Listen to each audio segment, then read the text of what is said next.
Romans 8 reads, in the same way, the Spirit helps us in our weakness. We do not know what we ought to pray for, but the Spirit himself intercedes for us through wordless groans, and he who searches our hearts knows the mind of the Spirit, because the Spirit intercedes for God's people, in accordance to his will of God. That is very powerful to me because, interceding is like what Jesus does for us daily. He's interceding up there on our behalf as he did here on earth to God to help us through our times. So my testimony is about 2015, there was my wife and I was praying to have a baby. She wanted it more than I did, honestly, because I guess based on I thought I couldn't have kids, to be honest. I'm 39. I was 39 at the time. Yeah. So I was like, I really started to consider myself and label myself as the last of the Mohicans. Like I thought that was it. I'm the last one.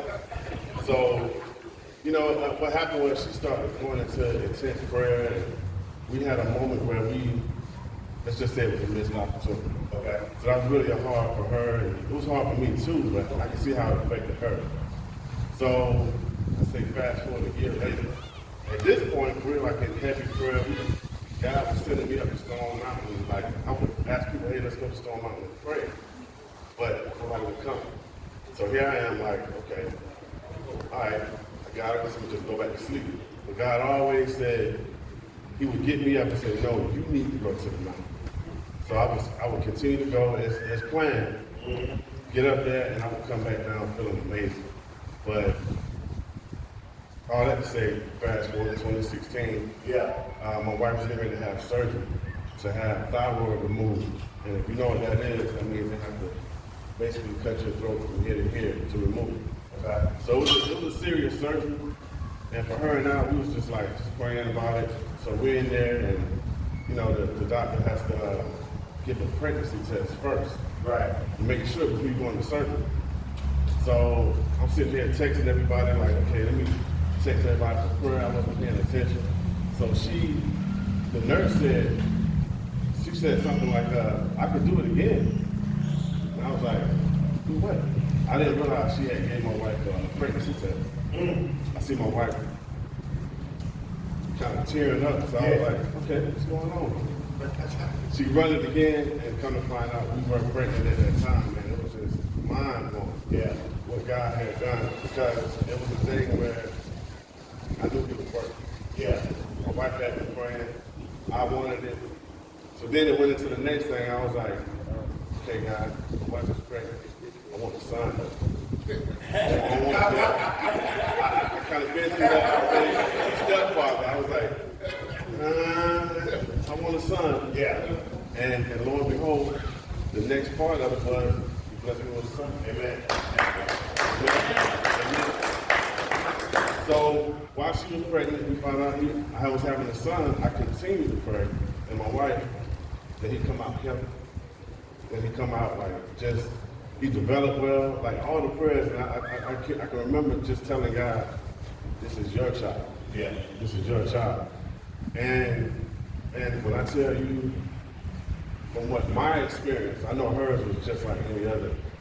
It was, having a child is very painful, but the experience for me, it was like God was there the whole time. From the time she said it's time to go to the hospital, the procedure, everything just went well. Yeah. So that's the power of prayer for me. And now I have my son, he's 5 years old, so I love him to death. Lastly, Acts 16, I want to end on this. Okay. About midnight, Paul and Silas. I think I heard this before. Yeah. Paul and Silas praying and singing hymns to God. And the other prisoners were listening to them. Suddenly there was such a violent earthquake that the foundations of prison were shaken. At once, all the prison doors flew open, and everyone's chains came loose. The jailer woke up And when he saw the prison doors open, he drew his sword and was about to kill himself because he thought the prisoners had escaped. But Paul shouted, "Don't harm yourself. We are all here." The jailer called for lights, rushed in, and fell trembling before Paul and Silas. He came then and brought them out and asked, "Sirs, what must I do to be saved?" They replied, "Believe in Jesus Christ, and you will be saved, you and your household." Then they spoke the word of the Lord to him and to all the others in the house. At that hour of the night, the jailer took them and washed their wounds. Then immediately he and all his household were baptized. The jailer brought them into the house and set a meal before them. He was filled with joy because he had come to believe God, he and his whole household. That's what this is about. Yeah.